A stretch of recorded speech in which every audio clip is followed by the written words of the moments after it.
On a dark night, there was a woman's body on the ground, her blood flowing, and with her last breath, she clenched the pendant in her hand as snow fell. One day, in December County, in the year 1989, a car arrived carrying an elderly man and woman in front of the Saramami house, which was an orphanage. As soon as they entered, the children ran to them, hugging them with excitement. The woman said to her husband, "What do you think about adopting them all?" He replied, "I wish we could, but we are both too old." She said, "I know, we'll choose just one." They bid the children farewell, telling them they would return tomorrow. As they left, the woman's hat was blown away by the wind, and one of the children caught it from the window. She smiled and said, "Thank you, I'll come to get it tomorrow, so keep it safe. All right?" He nodded. "Okay." As they got into the car, the woman asked her husband, "Have you ever seen a boy as beautiful as that?" He responded, "And yet," she nodded, "Right, we can't choose a child based on appearance." Suddenly, it started raining heavily. When the man turned on the wipers, he saw the same boy standing with an umbrella, shielding a small puppy from the rain. They were taken aback and got the impression that he was very kind. In February 1990, in the Sonoyama household, Mr. Osamu and Mrs. Yuko sat together. Osamu said to Yuko, "The day has finally come." She replied, "I feel like I'm dreaming." He smiled. "Who would have thought that a childless couple like us would become parents to a little boy today?" The doorbell rang. Yuko opened it, and in walked the boy who had caught her hat, the boy they had found so endearing. They led him to his room, and he was amazed by it. Osamu said, "From today, this is your room, Hidori. We can decorate it together now." He smiled at them, and they started unpacking the boxes. Osamu glanced at a large box and thought to himself, "Did we bring this big box with us?" He considered opening it, but Hidori stopped him and said, "Excuse me, may I decorate the room by myself?" Yuko smiled, of course. Osamu added, "You can do whatever you like. This room is your castle." They left him to go prepare dinner. As soon as they were gone, his expression changed. He opened the box, and his twin emerged. "Let's clean up," his twin said. "Yes," he replied. They quickly tidied the entire room. Suddenly, there was a knock at the door. Osamu opened it, but the twin had already hidden. Osamu looked around and said, "You finished so quickly? You're amazing. Your mother has prepared dinner. Let's go down." When Osamu left, the hidden twin whispered, "He's gone," and one of them went down to eat. Sitting at the table, he smiled and said, "This is the best meal I've ever had." Yuko beamed, "You're so sweet. By the way, how did you like the clothes we bought for you?" He answered, "They were all too small." Yuko apologized, and Osamu said, "We'll buy you new ones. What do you like?" He replied, "I want two just like the one I'm wearing." Yuko laughed, "Impossible, you're not Steve Jobs." Osamu added, "There's no need to be shy." Yuko agreed, "Exactly. Don't you want to wear different clothes every day?" He shook his head, "No, I feel more comfortable in these." Osamu said, "I'll find them and get them for you." Suddenly, his expression changed. He signaled his hidden twin, lifting his legs slightly to let him crawl under the chair. Yuko asked, "You're turning 13 this year, right?" "Yes," he answered. The hidden twin crawled under the table, careful not to be seen. Hidori kept his composure. Meanwhile, as Osamu finished eating, Yuko remarked, "But there's still a lot of food left." Osamu chuckled, "You made too much tonight." She pouted, and Hidori quickly said, "May I have some more?" Yuko's face lit up, and she took his plate to serve him more. Without them noticing, he held his twin's hand under the table, placing his foot on his, and in a swift move, they switched places. The twin now sat and ate while the other stayed hidden, unnoticed. After a while, Osamu said, "Hidori, could you massage my shoulders?" The hidden twin stayed out of sight. Hidori started massaging Osamu's shoulders until his hands ached. Osamu said, "I'm sorry, I got carried away. I always dreamed of having a son to massage my shoulders." Without realizing, the hidden twin joined in, and suddenly, two hands massaged his shoulders at great speed. That night, in their room, one twin said, "The first day was a success, so be careful, Mijai." Mijai replied, "No need for advice, Dolly." They began sketching a map of the house. Dolly said, "We'll stop here for now. Dawn is almost here." The next morning, one twin handled Osamu and Yuko while secretly feeding the other under the table. After breakfast, Osamu and Yuko sat together. Yuko said, "Hidori is still shy around us." Osamu nodded, "I noticed that too." Yuko smiled, "I want to give him as many childhood memories as possible, like baking a cherry pie together." Osamu added, "Or letting him ride on my shoulders." One of the twins, eavesdropping, took a book and approached Yuko. "May I read this next to you?" he asked. "Of course," she said. He opened the book and said, "Cherry pie looks delicious. I wish I could taste it one day, but I'm sure it only exists in my dreams." Yuko got excited. "No, it's real too." She took him to the kitchen to bake one. Meanwhile, his twin, hiding, wrote down the ingredients. Yuko asked, "Did you memorize the steps?" "Yes," he replied. She tested him, and while he silently moved his lips, his hidden twin answered correctly. She was amazed at how quickly he learned. "Now, I'll weave the pie crust, she said, but she struggled. She heard a knock at the door and went to open it. While she was gone,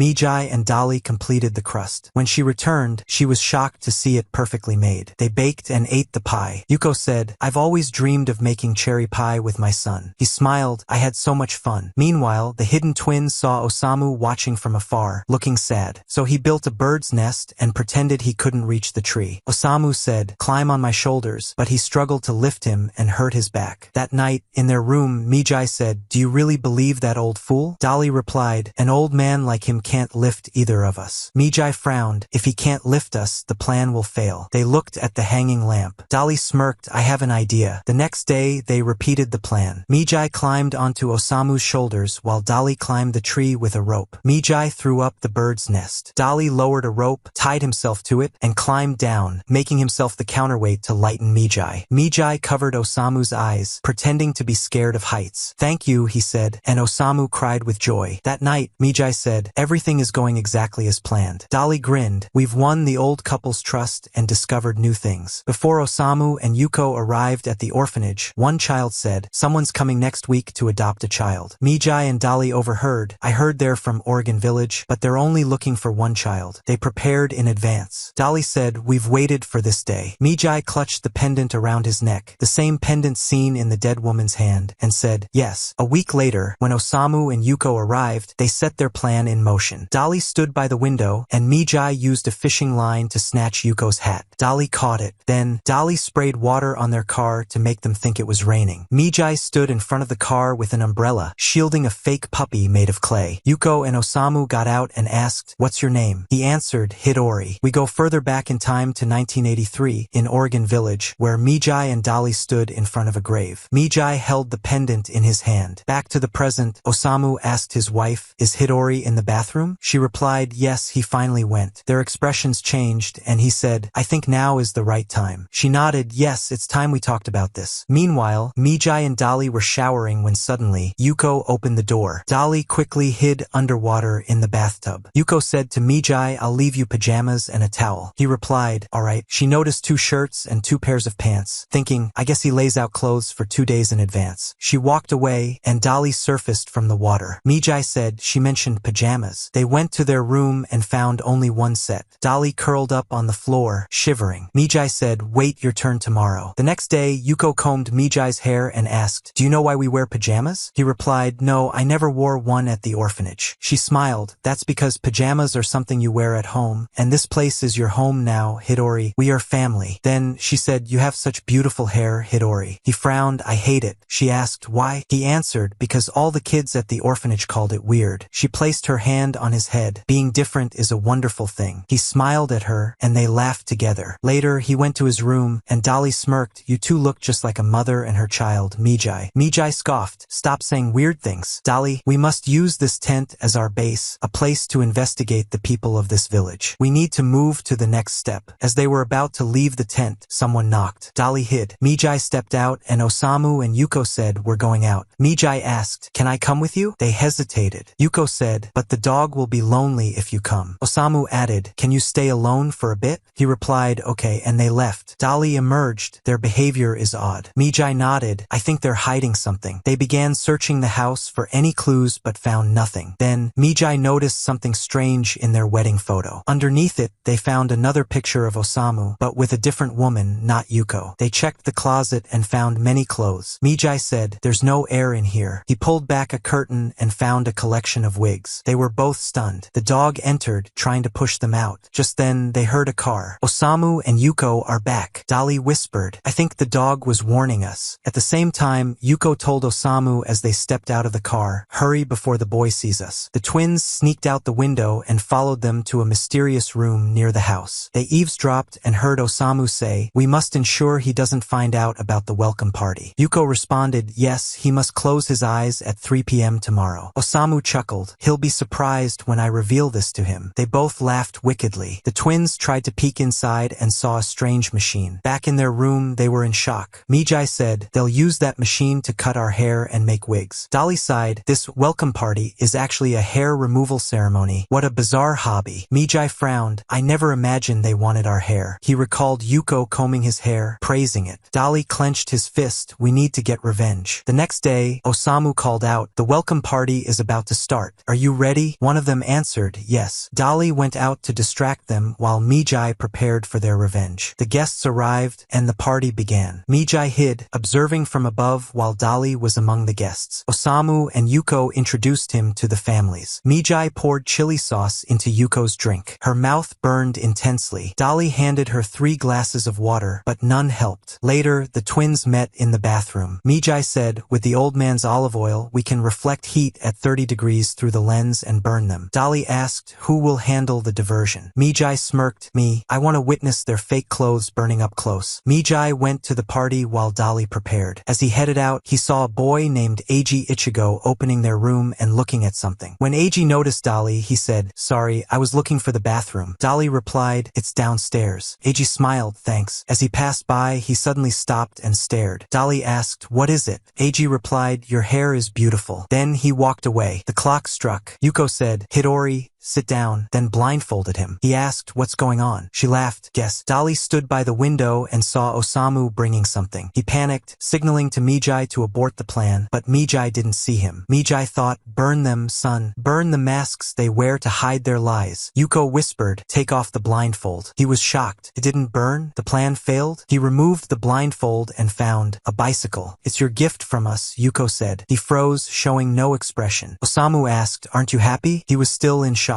Dolly, watching, reflexively burned him with the lens. Mijai flinched in pain and ran in circles. Osamu and Yuko thought he was just overjoyed about the gift. That night, Dolly said, "Don't be mad at me. It was just a small flame. You froze like an idiot and nearly ruined the act." Mijai remained silent. Dolly sighed, "I never expected it to be a real welcome party. So does that mean the beautiful woman in the hidden picture was the old lady? The human body is mysterious." He recalled how Osamu had carried Yuko earlier, only for her to fall, revealing her wig. Dolly said, "There's still so much we don't know." Mijai whispered, "I have no idea what family even means." Suddenly, Dolly stood up, grabbing Mijai. "Let's go." Mijai asked, "Where?" Dolly opened the window. "You know where? We're going to see our mother." They took the bicycle. On the way, Dolly said, "7 years ago, I'm certain we lived with our mother in Oregon Village." He remembered them sleeping in a tent in the woods, waking up to find their mother gone. They searched and found her dead, holding a pendant in her hand. Standing by her grave, Dolly said, "We didn't understand back then, but now we know. Our mother was murdered by someone from Oregon Village. That's why we're here, to find the killer and take our revenge together as one." They recalled the past, and Dolly said, "Our memories are the darkness under the bed, drawing mazes on the wall covered in water fleas. Back then, in a certain room, in a certain house, we lived with our mother, always hiding. One day, we left that place. Our mother loved Oregon Village, but in that same village, she was murdered. That's why we will take our revenge." They returned home, and during lunch, Yuko asked one of the twins, "Why don't you join the scouts? We'll go camping in nature, you'll climb mountains, and make some friends." She noticed his expression changed. "Why do you look upset?" He asked, "Do you not want me here?" They were surprised. "Impossible. Stay here forever." That night, Dolly said, "We barely escaped being thrown into the lion's den." Mijai replied, "If we are pretending to be one person, we have no time to waste." He looked at the map they drew and said, "It's time to find the person who killed our mother." Mijai added, "The room with water flea pattern wallpaper. If we find it, we might uncover something." Dolly nodded, "Yes, we have to enter every house in the village." Mijai suggested, "Maybe through the chimneys?" Dolly scoffed, "Are you stupid? Want to get burned again? We'll enter through the windows." Mijai sighed, "I wish we could just knock on doors and walk in." Dolly raised a brow. "In broad daylight?" He thought for a moment, then smirked, "I have an idea." The next day, they went to the scouts. Dolly said, "We have to make friends. They'll invite us to their houses for sure." Mijai asked, "How does one even make a friend?" Dolly grinned, "Luckily, there are plenty of kids here, and there are 2 of us. Keep trying until it works." Mijai sat with some kids telling stories. They laughed at a joke, so he forced a strange laugh. They stared at him. Meanwhile, Dolly showed a kid his rock collection. "I'll give them to you." The boy replied, "I don't want them." 2 others mocked him. "No one wants to be friends with an orphanage kid." They taunted Akiyama, "Hey, why don't you be his friend, bird boy?" Dolly stepped forward. "My name is Hidori Dori Sonoyama. They snickered, that's such a weird name. Can you fly? Dolly said, my name means bird, but I can't fly. One smirked, how about we be friends? Dolly lit up, but on one condition. If you can walk across this rope without using your hands, we'll be your friends. Dolly stepped onto the rope. They laughed as he struggled. He kept going. Akiyama thought, they're mocking you. Don't try the impossible. Dolly fell. Mijai took his place but fell too. Dolly got up again and fell once more. The kids were stunned. Akiyama recalled when he built a plane, dreaming of flying, only for everyone to mock him. Dolly fell again but grabbed the rope. Akiyama cheered. Get up. Dolly stood and walked the remaining distance. When he reached the end, he asked, I walked across. Are we friends now? They laughed. You used your hands. They left. Akiyama said, I'll be your friend. Dolly asked, will you let me come to your house? Akiyama nodded, of course. Come today. At Akiyama's house, Mijai hid. Akiyama opened the door, and Dolly signaled for Mijai to sneak in. Inside, Dolly and Akiyama ate cherry pie, made by his mother. Dolly noticed a family photo and asked, you have a sister? Akiyama nodded, yeah, she's sleeping in her room now. Mijai searched for the room with the water flea wallpaper. Hunger gnawed at him. Damn you, Dolly. Just because you were born seconds earlier, you always get the sweet, fun things. The younger brother always has to take the hard road. He found a room with an open door and peeked inside. Suddenly, he heard footsteps. Dolly and Akiyama were coming. He hid. Akiyama said, this is my room, opening the door. Before Dolly entered, Mijai signaled him. Dolly said, I need to use the bathroom. They met secretly. Mijai whispered, are you sure the room we're looking for is here? Dolly nodded. I saw it with my own eyes. Mijai asked, are the drawings still there? Dolly hesitated. I haven't checked yet. Mijai warned, be careful. His sister is sleeping inside. Don't wake her. They split up. Dolly said, I'll distract Akiyama while you check. Mijai entered the room, scanning the walls. He had only one place left to check, under the bed. Meanwhile, Akiyama showed Dolly his model planes. Dolly barely listened. Akiyama frowned. Sorry, my stories must be boring. Let's play a better game. I think it's in my sister's room. He stood up, but Dolly quickly stopped him. Wait, tell me more about yourself. Akiyama sat back down, talking. This is the first time I've told anyone about my dreams. Dolly asked, why? Akiyama sighed, because if I tell people, they'll mock me. Dolly said, I won't mock you. Akiyama, touched by his words, whispered, if it's for you, I'll show it to you. At the same time, Mijai checked under the bed but found no drawings. He left the room. Akiyama revealed his odd invention. Dolly recoiled. Akiyama asked, what do you think? It's just a prototype. Needs some adjustments. Dolly stood frozen, silent. Akiyama asked, are you scared? Dolly quickly replied, no, I just stepped back to see it fully. Akiyama nodded. True, I haven't seen it fully myself. There's a full-length mirror in my sister's room. I'll go check. Dolly grabbed him. I'll see it all, your loneliness, your sorrow. I want to see everything. Akiyama hugged him. That night, Dolly said, we learned new things today. Making friends is such a hassle, maybe more trouble than it's worth. What matters now is our goal. To achieve it, we must stay calm. The next day, they visited Maruta's house, bringing a cherry pie. He welcomed them. Mijai recalled telling Dolly, we never wanted him to invite us. Dolly replied, something is off. He must have a hidden motive. He's the type to lose his temper suddenly, so we need to be cautious. Mijai took the pie from Dolly and said, I'll go this time. Dolly warned, fine, but control your emotions. Stay calm. Understood? Mijai entered Maruta's room and was amazed by the number of toys. As he reached out, Maruta snapped, don't touch them. I don't want your germs on them. Mijai was startled but forced a smile. I won't touch them. Maruta tossed him gloves. Here, use these. Dolly observed from outside the room to check on Mijai. They played video games. When Mijai won, Maruta restarted the game. Mijai clenched his fists, thinking, hold in the anger. Later, it was time for snacks. Suddenly, Maruta grabbed Mijai's cake and ate it. Mijai clenched his fork, staring at his reflection, remembering Dolly's words, stay calm. Maruta asked, you're from the orphanage, right? Did you even have any toys there? Mijai replied, actually, there weren't any video games or toys, but we made do. For example, we used a helmet and a slipper to play rock, paper, scissors. The winner got to hit the loser with the slipper before they put on the helmet. Maruta got excited. Let's try it. They started playing. Maruta grinned. I'm a total beginner, so you should play with a handicap. Meanwhile, Dolly finished searching but didn't find the room they needed. He returned to Maruta's room and heard rock, paper, scissors. He thought, that game. They must be having fun. He peeked inside and was shocked. Mijai's hand was tied in a rock position. Maruta kept winning, striking him before he could could put on the helmet. He's too slow, Maryuta taunted. And dumb. Dolly's rage flared. Maryuta lifted Mijai. Come on, one more round. Dolly yanked Mijai under the bed and stepped out. I'll play instead. Maryuta smirked. Good boy. I won't let you escape. You're a perfect toy. He said, how about this? The loser must do whatever the winner says. Dolly replied, deal. The game started. Maryuta planned to play paper, assuming Mijai, who was tied up, was still sitting there. But Dolly surprised him with scissors. Maryuta was stunned. Dolly struck him hard with the slipper. His head hit the floor. Blow after blow, Dolly kept hitting him with speed and force. Maryuta broke into tears, begging him to stop. Suddenly, Mijai appeared, placing the helmet on Maruta's head. Dolly froze. At sunset, Maruta's family bid farewell. Maryuta said hesitantly, see you at the next camp meeting. Mijai smirked. No need to be so polite, Maryuta. Just remember, we're not better than each other. One is right, one is left. That's all. He walked away. The next day, the twins found an elderly woman sitting with their parents. One of them asked, who is she? Yuko replied, she is our housekeeper, Mrs. Mitsuyama. Mitsuyama looked at him and said, your hair is beautiful. What is this color called? What is your mother's favorite dish to make? You're starting school tomorrow, right? He felt overwhelmed by the rapid questions. Yuko interrupted, that's enough questions for now. She turned to Hidori. Mitsuyama has been helping us with house chores for 20 years. Hidori asked, is our house the only one you clean? She replied, no, I've been to many houses in Oregon Village. He was surprised. Can you tell me about the other houses? She shook her head. I can't talk about them. Frustrated, he walked away. Later, Mitsuyama and Yuko were hanging laundry when Yuko noticed something. Hidori stood behind the window, holding a paper with help written on it. Alarmed, she went to check. In her place, Mijai swiftly stepped in, wearing Yuko's clothes and imitating her voice. I want to change the wallpaper to a paisley pattern, but I'm afraid another house in the village might have the same design. Mitsuyama responded, actually, there is a room in the Ichigo house with the same pattern. Mijai remembered Ichigo from the welcome party. That night, Dolly said, the Ichigo boy goes to school. We'll start getting close to him tomorrow. I'll search every corner of his house. The next day, they went to school. Akiyama was there but ignored them. Mijai checked the name board, looking for Ichigo, and found him in a different class. He told Yuko Ichigo is in another class. She nodded, yes, he's in the advanced class. It's for gifted children, but I don't think there's a big difference. He attended the student representative speech and immediately noticed the stark contrast between the gifted class and the others. Later, he met Mijai in the bathroom. Mijai was shocked. Get high scores on tests. Dolly replied, it's the only way to move to a better class and get close to Eiji. Mijai frowned, but neither of us even knows how to subtract properly. Dolly smirked, then we take the hard road. They overheard students saying, your speech was amazing, Eiji. Dolly stepped out and said, Eiji, your speech was so inspiring. The students turned to him. Who are you? Dolly smiled. I'm Eiji's friend, right, Eiji? We met at the party and the scouts. Eiji glanced at Dolly's class number on his uniform. I don't know who you are. Later, Dolly went to take a picture with his parents. He thought, I get it, he doesn't associate with idiots. When the photographer took the picture, Dolly dashed to the right, making half of him appear in the frame. Running away, he thought, in this case, our only option is to excel in the exams. He handed Mijai his bag and returned for another picture. This time, at the moment the photo was taken, he sprinted to the left, making his other half appear in the frame. We'll slip into Eiji Ichigo's pocket as one gifted child. That night, in their room, they worked on practice tests comparing scores. Dolly frowned. These grades are awful. We'll split the subjects between us. But midterms are approaching, so I found the perfect place to focus. He noticed Mijai wasn't paying attention. Are you even listening? Mijai muttered, I saw a beautiful girl today. Dolly groaned, we don't have time for foolishness. We need to be gifted to get our revenge. Mijai ignored him. I'd do anything for her. Dolly smirked, make her notice you. Then, Mijai's eyes lit up. I definitely will. The next day, in the library, Mijai approached the girl. I'm Hidori Inuyama. What's your name? Without turning around, she replied, Sally. And I have no interest in idiots, so come back when you're smart. Mijai ran off. Dolly laughed and removed his wig. His plan worked. Mijai started studying hard to impress Sally. He later approached her with test papers. Dolly noticed they weren't actually Mijai's papers. Mijai said, wanna study together another time? Excited, Mijai looked forward to studying with Sally and focused even more. One evening, Dolly asked, the exams are near. How do you feel? Mijai blurted out, I love you. You look into my eyes a lot. Do you love me too? Dolly thought, both yes and no would stop him from studying. Sally replied, I might fall for you if you score 100 in English and Japanese. On exam day, Dolly scored very high but not perfectly. Disguised as Sally, he waited for Mijai. Mijai arrived, excitedly showing his test results. He had scored 100 in both subjects. I'm a smart boy now. Do you love me, even a little? Dolly recalled how much effort Mijai put in. He sighed, how about we go out on Sunday? They went on a date to an aquarium and had fun. Mijai pulled out a necklace, a gift for Sally. Dolly thought, I can't keep deceiving Mijai like this. He said, I'm moving far away from here. The necklace slipped from his hands, breaking into two. Mijai said, I'll take half. That way, even if we're far apart, our hearts will stay connected. That night, Mijai entered their room, tears streaming down his face. Dolly hugged him. You did your best. The next day, students gathered around the grade rankings. AG noticed Tsunoyama Hitori had exceptionally high scores. Later, students were exercising in the schoolyard. Inside the classroom, AG searched through everyone's belongings. Finally, he reached Hitori's things and found his pendant. He froze in shock. That night, Dolly said to Mijai, it's time. Mijai replied, finally, we're searching the Ichigo house. Dolly instructed, go distract them and buy us some time. I'll check every wallpaper in their house. Meanwhile, Eiji sat in his room, holding a shirt with missing buttons, the same pendant Mijai had taken from his mother's hand. The next day, Hitori and his family visited the Ichigo house for dinner. Dolly searched every corner, looking for the right room. Maybe the Ichigo family is innocent, he thought, but something is definitely suspicious about this house. At the same time, Eiji's mother said, the Tsunoyama family seems lively. That must be the kind of environment that leads Hitori to misbehave. Eiji stood up, holding his shirt. Hitori, do you recognize this? Mijai froze, remembering his mother. His hand instinctively moved to his neck. Eiji smirked, raise your hands. Why did you touch your neck? You're wearing it now, aren't you? The button you stole. Yuko was shocked. Impossible. Hitori wouldn't steal. And why would he take a button from his friend's shirt? Eiji replied, I want to know too. I trust him, so I want him to explain. He looked at Hitori. Take off your clothes. Mijai glanced at Dolly, giving him a signal. Then he started crying. Eiji, you're so cruel. Do you really doubt your friend? Dolly crawled under the table, grabbed a knife, and discreetly cut the thread holding the pendant. Eiji grew frustrated with Mijai's stalling and forcibly pulled off his shirt. Nothing was there. Dolly had succeeded in cutting the thread, and the pendant had fallen into his hand. Suddenly, Eiji whistled for his dog. The animal sniffed one of the shirt's buttons. Find anything with this scent, Eiji commanded. Dolly panicked. I can't believe they keep a beast like this in their house. I need to throw this button away and escape before they see me. Just as Dolly was about to toss it, the dog appeared behind him. If they look under the table, they'll realize there are two of us, he thought. Mijai raised his hand. I'm sorry, I took it. His parents were stunned. His father said, impossible. His mother asked, when did you take it? You were with us the whole time. Mijai reached under the table and took the button from Dolly. I found the shirt in the bathroom. I thought the button looked nice, so I kept it. Mrs. Ichigo stood up. What are you teaching your son? His parents defended him. He's just a child. He didn't mean any harm. Please forgive him. She smirked. If the orphanage hears about this, you'll never see Hitori again. But I have a suggestion. Until he learns his lesson, he'll stay here with us. The next day, Eiji entered the room where Mijai was confined, holding a bowl of dog food. Dinner time, he said. Mijai scoffed. I'm not an animal. Eiji sneered. Admit the truth. He shoved the food into Mijai's mouth. Why do you have the button I lost 8 years ago? Mijai replied, I already told you. I found it on the bathroom floor. Don't lie. I searched for it everywhere. What are you hiding? Mijai spat the food out. Eiji glared. Your mind is twisted. You need to be retrained. Meanwhile, outside, Dolly hid inside a closet, watching the door where Mijai was trapped. The dog stood guard. Dolly tried to lure it away but failed. He assumed it would bite him until he realized it just wanted to play. He placed a hand on the dog's head. Once I rescue Mijai, I'll come play with you. Dolly knocked on the door. I'll get you out now. Mijai replied, I'll stay here. They don't know there are two of us. As long as I'm here, their guard will be down. You should use this chance to search the house. Dolly hesitated. But will you be okay? Mijai nodded. I'll be fine. Dolly sighed. Can we talk for a bit? Of course. Dolly said, I searched everywhere, but I didn't find any water flea wallpaper. Mijai whispered, do you remember when we thought we heard water fleas singing? Now I know it was the piano from the adjacent room. Dolly unfolded the map. A hidden room? Mijai, look around at the wallpaper in your room. Mijai scanned the walls. Then he saw it, the water flea pattern. Drawn on it was a picture of him and his brother. There was an extra part added in a different color. It read, well done, my dear Mijai and Dolly. Mijai burst into tears, screaming. Dolly tried to calm him, but he sensed someone approaching and hid. Mrs. Ichigo entered and stuffed a pacifier into Mijai's mouth. The next day, Dolly thought the Ichigo family is skilled at hiding things. Since then, I've eavesdropped on their conversations, but they never mention Mijai, as if they aren't keeping him captive at all. And what's the story behind that button? Was it a death message from our mother? Could Eiji be the killer? No, a 5-year-old couldn't commit murder. Then who did it? I can't figure it out. He tried to open Mr. Ichigo's room door. Suddenly, someone covered his eyes. Guess who? Dolly tensed. Today is Wednesday. The house should be empty. He turned around and saw Mrs. Mitsuyama. She said, I heard everything. I know you're living with the Ichigo family. Your parents are completely devastated. He asked, why are you here? She replied, I'm a housekeeper. Every Wednesday, I work at the Ichigo house. Dolly thought, I need to use her. Are there any secrets in this house? He asked. She smirked. If you find any, let me know. She opened the door he had been trying to access for cleaning. Inside, Dolly found a photo album. In one picture, he noticed a reflection in a cup. It was his mother. Do you know this woman? He asked Mitsuyama. She observed the image. She's wearing a housekeeper's uniform, but the strange thing is, she's young. The Ichigo family never hires a housekeeper under 50. They climbed the stairs. Mitsuyama said, I'm not allowed on the second floor. Dolly ran up, scattering food crumbs. She followed to clean up, and they entered one of the upstairs rooms. Mitsuyama pointed at a picture frame. Something strange. Dust should have gathered on a frame like this. Dolly reached up and moved the frame. Suddenly, it rotated, revealing a staircase leading to the attic. They climbed up and were stunned. Inside was a miniature model of the entire village, complete with figures of every household. Dolly found records and information on every person in the village. Then, they heard footsteps approaching. Mitsuyama whispered, hide, I'll handle this. When Dolly finally stepped out of his hiding place, he searched for her. Instead, he found a doll resembling her, its head severed from its body. Dolly went to tell Mijai what happened. Mijai asked, are you sure about what you saw? Yes. In the hidden attic, we found a miniature model of Oregon Village. They've been watching the villagers. Our presence here is extremely dangerous. We need to return to base and rethink our strategy. Mijai replied, leave the rest to me. Dolly objected, no, we are one. The only way to find our mother's killer is to expose them. Mijai smirked, right now I can make them open up to me. Dolly asked, how? Mijai responded, I can't tell you. The next day, Mijai acted like a child in front of Riko. Mommy, I'm just a kid. I don't know anything. Can you tell me everything about this house? She silenced him. Let me tell you something. A little child wouldn't talk like that. You're overacting. As she left, Mijai thought, I planned to act like a perfect child so she would drop her guard. But she says I'm overacting? In other words, I'm not a suitable child? Then I'll show her true acting. I am the king of imitation. Later, she found him biting toys like a toddler. You can't eat those, she scolded, taking them away. She taught him how to play with blocks, treating him like a real child. The next day, Dolly was in the house library reading when he heard a strange noise. Thinking something had happened to Mijai, he rushed to the locked room. Peering through a hole in the door, he was stunned. Mijai was acting like a baby while Riko helped him walk. Mijai sensed movement at the door. Dolly is probably laughing at me right now, he thought, but I must keep acting. He looked at the door. Laugh all you want, Dolly. This is my performance. He fell to the floor like a toddler. Riko lifted him, comforting him as he cried like a baby. She hugged him. You are a true member of the Ichigo family. The next day, Riko told the family, from today, Hidori will join us for dinner. Karen asked, how old are you? Mijai answered, 5. Karen smiled, then you're my little brother. Riko said, Eiji, Karen, teach your little brother well. Understood? They nodded, yes. They began eating. Under the table, Dolly listened closely. Mijai started asking questions to gather information. He turned to Eiji. You're the eldest, so is that why your name means 2 instead of 1? Riko answered, I wanted him to always aim for number 1, so I made him think that was what his name meant. Eiji said, I take great pride in my name. His foot twitched. Dolly knew he was lying. Suddenly, Eiji stood. Hidori, what's so funny? Does a 5-year-old smile like that? I suspect Sonoyama Hidori is hiding inside you. Mijai laughed like a child. You're silly, big brother. He burst into hysterical laughter because under the table, Dolly was tickling his foot. Riko chuckled. He's just a 5-year-old child. That night, Riko told Mijai the reconditioning program is complete. You can return home tomorrow. Mijai and Dolly felt a deep sense of defeat. Dolly groaned. We finally found a way to make them confess. Mijai remained silent. Dolly pushed the door. It opened. He stepped inside and found Mijai staring at the drawing. Mijai whispered, do you think mother would be painting now if she could? Dolly's eyes welled up. No, she would write to us, never give up. An idea struck Dolly. Meanwhile, Mr. Ichigo sat in his office and noticed the door was open. Suddenly, the ghost of Mijai and Dolly's mother appeared. Outside, Dolly whispered, "How will you react? Your reaction will expose your true nature." Mr. Ichigo gasped, stepping back. Then he rushed forward, embracing the ghost. "I missed you so much, Mitri. Where have you been all this time?" Dolly yanked the thread, causing the illusion to vanish, and fled with Mijai. They hid. Mijai whispered, "Our mother's name was Mitri." Dolly replied, "That means the father is innocent. If he were the killer, he would have assumed he saw a ghost." They then tested Mrs. Ichigo. Upon seeing Mitri's ghost, she screamed in terror. "You finally came to steal it," she shrieked. Suddenly, she bolted for the door. They followed and saw her gripping a sharp pair of scissors. She began slashing at curtains and furniture. Mijai and Dolly hid under a chair. Mr. Ichigo appeared. "Riko, what are you doing?" she demanded. "Did you see Mitri?" He scolded. "Put the scissors down and come to your senses. Mitri isn't here." She glared at him. "Are you sure you're not hiding her?" He seized the scissors from her. But then, she saw Mitri's reflection in the blade. She snatched the scissors back and hurled them at Mijai and Dolly. They barely dodged. They ran to the kitchen. Suddenly, Eiji appeared. He saw Mijai still disguised as their mother. His face turned pale. "A ghost!" He gasped and fled. They returned to the locked room, stunned. Could Eiji be the killer? The next day, they returned home. That night, Dolly said, "There's no doubt Eiji is the one who killed our mother." Mijai replied, "But how could that happen? And why would he do it?" Dolly said, "That's what we need to find out." Mijai suggested, "We need to put pressure on Eiji." Dolly shook his head. "No, I have an idea. Leave investigating Eiji to me. Focus on your studies." The next day, Mijai went to school while Dolly disguised himself as Sally. "If I approach him as a girl, even someone like Eiji will lower his guard." At school, he found Eiji vomiting in the bathroom. Eiji looked up. "Who are you?" Dolly smirked. "Guess." Eiji sneered. "If you tell anyone what you saw, you won't even be able to walk through the hallways." Dolly shrugged, "I don't mind," and ran away. Eiji chased him, grabbing at his wig. Dolly barely caught it before it fell off. Eiji asked, "What do you want? Money?" Dolly scoffed. "You think money will shut me up?" He slapped Eiji's hand, making the money scatter. "I want to see every embarrassing side of you." The next day, he brought Eiji a picture of himself at 5 years old. Dolly noticed the shirt's button was there in the picture but missing the next day. "Why is this button gone?" he asked. Eiji hesitated. "I don't remember that day well." Dolly smirked. "Don't get me wrong. These photos are just another form of money to silence me. Next time, tell me about your past." Meanwhile, Akiyama took Mijai to another classroom. On their way, Mijai spotted the half of the pendant he had given Sally. At sunset, he told Dolly Sally is back. Dolly froze. "That's impossible. Sally moved to a distant town." Mijai didn't believe him. The next day, he posted missing person flyers with drawings that looked nothing like her. Dolly saw them and thought, with drawing skills this bad, there's no way he'll find me. At the same time, Akiyama analyzed the sketches and drew a perfect portrait of Sally. Mijai posted the refined flyers all over the school. One of the girls said, Eiji was looking for her. Mijai followed Eiji to a room and found him standing with Sally. He grabbed her hand. "We need to get out of here. This place is dangerous." Eiji held her back. "Wait, we were talking." Dolly hesitated, letting go. Mijai said, "I'm Eiji's girlfriend now." The next day, Dolly, still disguised, went to Eiji's house. "Tonight, I'll learn his past and put him under hypnosis. I've practiced this over and over." Inside Eiji's room, Dolly lured him onto the bed and hypnotized him. Just as he was about to uncover the truth about their mother, Mijai knocked on the window. Dolly opened it. "I'm busy. Can you leave?" Mijai pleaded, "But I love you. I can't abandon you." Suddenly, Eiji woke up, shoved Mijai, and he tumbled from a great height. Dolly barely managed to catch him. Mijai gasped. The pendant fell. Dolly growled, "You idiot, forget the pendant." Mijai bit his hand, making him let go. He fell and walked away. Dolly turned to Eiji. "What the hell was that? Were you trying to kill him?" Eiji muttered, "She wasn't a ghost." He trembled. "How did I believe that?" Dolly calmed him. "Relax. What happened?" Eiji whispered, "It happened on Christmas night when I was 5 years old." Flashback. Eiji heard knocking at the window. He thought it was Santa Claus. When he opened it, Mitri stood there. Terrified, he pushed her. She fell, hitting her head. Panicked, he ran to call his mother. But when she looked outside, no one was there. She told Eiji, "There is no woman with blonde hair in Oregon Village. What you saw was a ghost." Back in the present, Dolly ran home to tell Mijai what he had learned. But as soon as he entered the room, Mijai grabbed his hand. He showed him the bite mark and whispered, "I will never forgive you." The next day, Akiyama entered his room with food. Mijai crawled out from under the blanket and started eating. Meanwhile, Dolly sat alone in his room, feeling depressed. Akiyama's sister entered, making Mijai hide under the blanket. She said, "Your friend is here." Akiyama went to open the door and was shocked to see Dolly. "How did you get out?" Dolly smirked. "Through the window." Dolly entered. Before stepping into Akiyama's room, he said, "I'm thirsty. Can you make me some tea?" As Akiyama left, Dolly approached the closet. "You're in there, aren't you?" "Mijai, come home. We both need to avenge Eiji because we are one." He tried opening the closet, but Mijai resisted. Akiyama returned, so Dolly acted as if nothing had happened. Akiyama suggested they review the lesson from school. Suddenly, a noise came from the closet. Akiyama stood to check. Dolly tried to stop him, but when he insisted, Dolly slapped him. "I didn't mean to hurt you. This is all for revenge." Akiyama looked down. "I'm sorry. I acted recklessly. Even though I want revenge, I didn't expect you to care so much, Hidori. You truly are a top student." Dolly replied, "That's because I promised my mother." Akiyama misunderstood. "Is she forcing you? You don't have to act like the perfect child to meet your mother's expectations. Free your true self." His sister interrupted, knocking. "You're too loud." Akiyama went to talk to her. Mijai, moved by Akiyama's words, pulled Dolly inside the closet and stepped out instead. Akiyama returned. "Sorry, let's continue where we left off." Mijai said, "I don't care about revenge. I won't take orders from anyone anymore." Dolly was stunned, while Akiyama cheered. "You're ready to free yourself." Dolly felt frustrated. He heard them leaving the house. He followed, only to see Mijai riding a bicycle with Akiyama, smiling. Dolly's heart sank. He went to his mother's grave. "I'll avenge you alone." Dolly returned home. Yuko excitedly handed him a mosquito costume for Halloween. Depressed, he sat in his room. "I wish Mijai were here to wear this ridiculous costume." The next day, while having breakfast with his parents, Yuko said, "You can defeat Eiji with this costume." Dolly was shocked. "Eiji is participating?" She nodded. "Last year, Eiji dressed as a famous painting and won the contest." Dolly smirked. "Then everyone will witness Eiji's downfall." Yuko suddenly asked, "By the way, Hidori, you're not eating much. You didn't even eat half of what you usually do." Dolly forced himself to eat. "Get a grip, Dolly. I'm fine without Mijai. I don't need anyone." After breakfast, he baked a pie with Yuko. She said, "I'll leave the braiding to you." He hesitated. Braiding was something he always did with Mijai. He failed, feeling completely discouraged. "Stay strong, Dolly. Revenge is near. You have to do this alone." Later, he noticed Osamu's shoulder hurting. "I'll massage it," Dolly offered. But he couldn't do it properly without Mijai. The frustration deepened. On the day of the contest, it was Dolly's turn. He stepped onto the stage in his mosquito costume. The audience burst into laughter, mocking him. He sprayed ketchup as if it were blood. They hated it. Then it was Eiji's turn. Everyone cheered for him. Dolly smirked. "Too bad. This year's throne isn't one of glory. I modified it into a throne of disgrace and death." Eiji stepped onto the stage. Everyone gasped. He was dressed as a beggar. He stood lifeless, silent. Dolly was shocked. He recalled seeing Eiji in his room, depressed. The audience started losing faith in him. Dolly whispered a made-up story to the crowd to boost Eiji's image. People believed it. They threw money at Eiji, crying. The host asked an audience member, "What's the story?" She replied, "Eiji sold everything he owned just to buy a single loaf of bread for his starving sister." The host was moved. "Eiji is the winner," but Eiji refused. "I don't deserve to be the champion." The host chose another team instead. Suddenly, Mijai removed his costume. Dolly was shocked. Mijai was about to sit on the throne. Dolly rushed to stop him, but he was too late. At the last second, Eiji jumped in and took the trap instead. A massive pumpkin, meant to fall on the one who sat on the throne, landed on Eiji instead. The next day, at Akiyama's house, he told Mijai, "Eiji has been discharged from the hospital." Mijai asked himself, "Why did Eiji save me?" Later, he returned home and found Dolly lying on the bed, crying, repeating his name. Yuko tried to comfort him. Mijai entered the disguise room, took Sally's outfit, and went to Eiji's house. Eiji's mother said, "Eiji can't receive guests right now. Please leave." But Eiji came downstairs. "Come in." Mijai followed him to his room and asked, "Why did you save Hidori?" Eiji replied, "I wasn't helping him. I was atoning for my sins." Then he said, "I want to show you something." He led Mijai to the attic and revealed the miniature model of the village. Village. I never understood why my mother created this, but now I do. She was watching Oregon Village to keep my secret hidden. Mijai was stunned. AG continued, when I was 5, I saw a woman outside my window and pushed her. My mother made me believe I had seen a ghost, telling me there was no woman like that in Oregon Village. But it was her. He pulled out a small doll resembling Mitri. Mijai froze. AG went on, there's a dollhouse in my sister's room. Every doll represents someone in the village. I found her there. My mother must have thought she was hiding somewhere, waiting for revenge. Or maybe someone else discovered who she was and was trying to kill me. Now the arrow is pointing at me. He placed his hand over the Sonoyama house, lifted the roof and said, Hidori is in danger. You need to warn him. Mijai asked, why me? Eiji smirked. Because you love him, don't you? It's obvious. Suddenly, Riko entered. Are you two playing house? She grabbed a piece of toasted bread and raised her hand. Eiji lunged at her. Sally, run. Mijai sprinted and jumped through the opening, but Riko grabbed his wig. Now that you've seen this, I can't let you leave. Mijai yanked the wig off and ran, but he stumbled and fell. Riko followed, searching for him. He entered Karen's room and covered her mouth. Riko knocked on the door, calling out. Mijai mimicked Karen's voice. What is it, Mom? I'm busy playing. Riko opened the door. Mijai stood behind it. She placed the bread inside. Mijai took a bite, tearing it apart. Karen broke free and ran to open the door for her mother. Mijai tried to stop her, but she succeeded. Karen suddenly said, don't bother me while I'm playing. I'm having tea with my dolls. Riko left. Mijai whispered, thank you. Karen replied, that woman isn't my mother. My brother and I weren't born from her. We pretend to be the happy Ichigo family, but it's all a lie. Meanwhile, Riko assumed Mijai had escaped. She rushed to the Sonoyama house, drank tea with them, and drugged it. They fell asleep. At the same time, Mijai told Karen, I need to get out of here. Karen said, you need to escape. Leave the village. Mijai returned home and found Osamu and Yuko unconscious. He was confused. Upstairs, he discovered Dolly tied to the bed. Suddenly, Riko appeared and tied him up as well. You're Mitri's children. Where is she hiding? Mijai gasped, your son pushed her. He killed her. Riko laughed. Finally, you'll get to see your dear mother. Dolly smirked, kill us, and the Soniyamas won't let it go. No matter how well you hide our bodies, you'll leave a trace. She said, perhaps, so I'll only kill one of you. As long as one remains, they won't care. Choose who dies. Dolly said, Mijai is reckless, not very bright, eats excessively, forgets easily, never follows orders, and is easy to deceive. Riko nodded. He'd be a burden on the Soniyamas, wouldn't he? Exactly, Dolly said. So the one who must die is me. Mijai might be foolish, but without him, I can't live. He, however, can forget all about me, about revenge, and move on. Riko leaned in and strangled Dolly. He saw flashes of his childhood. Suddenly, Riko coughed violently. A surprising figure entered. If you don't see it, dust will gather. And who will clean every corner? The housekeeper, of course. Dolly's eyes widened. You're still alive. Mitsuyama smirked. After Riko buried me alive, Karen saved me. Then I visited those exiled from the village. I met Karen's real mother and learned Riko can't have children. Believe it or not, Eiji. Riko silenced her, grabbing a staff and swinging it. Mitsuyama dodged and pushed her back. Riko attacked again, striking fast, forcing Mitsuyama toward the stairs. Mitsuyama grabbed her and they tumbled down. She stood up, gripping a rod. Let's fight fairly. Riko appeared behind her, pressing a knife to her throat. Game over. You die tonight. Suddenly, the dog lunged at Riko. Mitsuyama broke free, rushed to untie Mijai and Dolly, and yelled, run. She was lying. She planned to kill both of you. Leave the village. Call the police. As she spoke, Riko stabbed her in the neck. Mijai and Dolly fled on their bicycle. They hid in a distant hut. The next morning, they woke to footsteps approaching. But then they faded. They opened the door and found a plate of food outside. Dolly tasted it. It was safe. They ate. Dolly said, this will be our new home. No one will find us here. Mijai muttered, I want Yuko's cherry pie. Dolly grabbed the bike and threw it into the river. We can't return to the Sonoyama house. Mijai jumped after the bike. It's my first ever gift. He pulled it from the water. Dolly punched him. Is the Sonoyama family more important to you than me or our mother? Traitor. Mijai stood and punched back. You're the traitor. You decided to die alone. Dolly grabbed him. And Akiyama? You suddenly open your heart to someone else. Mijai headbutted him. And Sally? You stole my first love. Dolly punched him again. You're still thinking about cherry pie. Mijai stood. We'll uncover the truth about the Ichigos and go on a picnic. Dolly snapped and punched him again. Mijai continued, and we'll go fishing with Akiyama. Dolly grew angrier, hitting him more, and with the old man and the old woman, and we'll eat cherry pie together. Dolly asked, is that what you want? Mijai nodded. Yes. Dolly sighed. You're such an idiot. You'd risk your your life, not for revenge, but for cherry pie. He lifted the bike. Fine, you ride. They headed back. That night, the police were at the Sonoyama house. Yuko told the investigator Hidori couldn't possibly be the culprit. The investigator said, "We found this knife under your son's bed." Yuko broke into tears. "It's impossible. He would never kill Mitsuyama." Mijai and Dali watched from the window, shocked to find themselves accused of murder. Dali whispered, "Mijai, we need to expose the Ichigo family to prove our innocence. But what can we do? We're wanted criminals now, and the Ichigos are too careful. We can't continue the same way as before." Mijai replied, "We have no choice. We'll have to ask him for help." They went to Akiyama's house. Mijai explained the situation. Akiyama trusted him and agreed to help. "If we're going up against the Ichigos, we need a powerful weapon." He remembered something. "Wait here." He left the room. Mijai turned to Dali. "Why are you hiding? Akiyama and I can't do this alone. We need more allies." Mijai opened the closet. "Akiyama believes in us. He'll help both of us for sure." "You're right." Dali stepped out, but as soon as he saw someone, he went back in. Mijai turned. Maryuta stood there. Seeing Hidori, he shouted, "It's the murderer," and ran. Mijai chased him down and caught him. Maryuta smirked. "So, you're saying the Ichigos are the embodiment of evil and you need my intelligence to defeat them?" Mijai turned to Akiyama. "Why did you bring him?" Akiyama shrugged. "He's got the latest tech in that bag. We'll need it to take down the Ichigos." Mijai calmed himself. "Please, Maryuta, help me." Maryuta grinned smugly. Mijai said, "Boss, what if we recruit Karen to our team?" Maryuta replied, "I think she's arrogant, but she's charming." Akiyama added, "Since the incident, she hasn't gone to school or scouting meetings. How will we reach her?" Maryuta adjusted his glasses. "My subordinates, technology is evolving rapidly." He launched his drone to send a message to Karen, but an animal startled him and the drone crashed. Frustrated, he climbed a lamppost, using his hat to block the light. They watched Karen's room. Her light blinked on and off. Akiyama concluded she's using Morse code. Later, in Akiyama's room, Maryuta relayed Karen's message. She said, "I can't get out. The door is locked. I can open the window. Come help me." Maryuta took them to his secret hideout to plan. Mijai said, "We have to take Karen hostage." Maryuta nodded. "That will force them to confess." Akiyama hesitated. "But how do we get in through the window? The police have surrounded the house." Mijai frowned. "We need a scarecrow, a pigeon, and a video camera. A fourth person would help, too." Suddenly, Dali appeared. "A fourth person?" Mijai smirked. "We already have a fourth person." Akiyama stared at him in confusion. Dali asked, "What?" Mijai pointed. "Look over there." Maryuta turned to Dali. Dali asked, "Have you ever seen a flying pig?" The two froze. Maryuta pressed the distress button, but Dali stopped him. Akiyama started moving strangely. Mijai calmed him down. Mijai and Dali explained everything to Akiyama and Maryuta. Both were deeply moved and cried. Mijai and Dali asked them to keep it secret. They agreed and launched the plan. Meanwhile, the police surrounded the Ichigo house. Akiyama appeared in his terrifying bird costume, luring them away. Mijai, Dali, and Maryuta climbed a tree. Maryuta used his flashlight to signal Karen. She opened the window. Maryuta used his slingshot to throw her a rope. She tied it to the window while he secured the other end to the tree. They used the rope to enter the Ichigo house. Maryuta hesitated. Spikes covered the ground. A branch was about to snap. Mijai punched him to make him move. Mijai and Maryuta reached the house, but Dali fell. Mijai jumped after him, using the rope to balance. He saved Dali before he hit the spikes. They climbed up to the room and found Karen and Maryuta holding hands. Karen smirked. "I've never received such a romantic Morse code before." They punched Maryuta. They explained the plan to Karen. She asked, "How do I act like a hostage?" They said, "If her daughter's life is at risk, even that woman will confess." Karen shook her head. "I doubt it. I'm not enough. But my brother looks like our father. If it were him, maybe." Dali asked, "What's wrong with that woman?" Karen sighed. "It always felt strange, like we were acting as a happy family." Then Mitsuyama started investigating. "I remember feeling relieved when I first learned that woman wasn't my mother. She wants everything to be perfect. Her family, her village, her life. So destroy this house. Please, leave escaping this room to me." She pretended her stomach hurt. Mr. Ichigo rushed in to check on her. They used the distraction to get out. They went to the punishment room as Karen had instructed. Inside, Maryuta gasped at Eiji's condition. "Why does he look like that?" Eiji began crying. They quickly silenced him to prevent Riko from hearing. Maruta whispered, "What kind of family is this? They're insane." Mijai and Dali nodded. "This is the Ichigo family." Dali smirked. "His acting like a child works to our advantage. We'll take him and threaten her. We'll interrogate her, record everything. To do that, we must take Ag to the second floor while she stays on the first. Mijai and I will take Ag upstairs and hide. You make noise to lure her downstairs. Then hide and record what happens. On the way, Mijai distracted Ag with jokes to keep him from crying." Dali frowned. "I can't believe you can even look at him." Mijai asked, "What do you think of Ag now? Do you still want to kill him?" Dali asked back, "And you?" Mijai hesitated. "Before, I would have filmed him like this and spread it at school. But now," Mijai cut him off. "He killed our mother." Mijai sighed. "But he saved me twice, once from the pumpkin and once from the baguette." Ag almost cried. Mijai tried to cheer him up, but it didn't work. He turned to Dali. "Your turn." Dali made a ridiculous face. Ag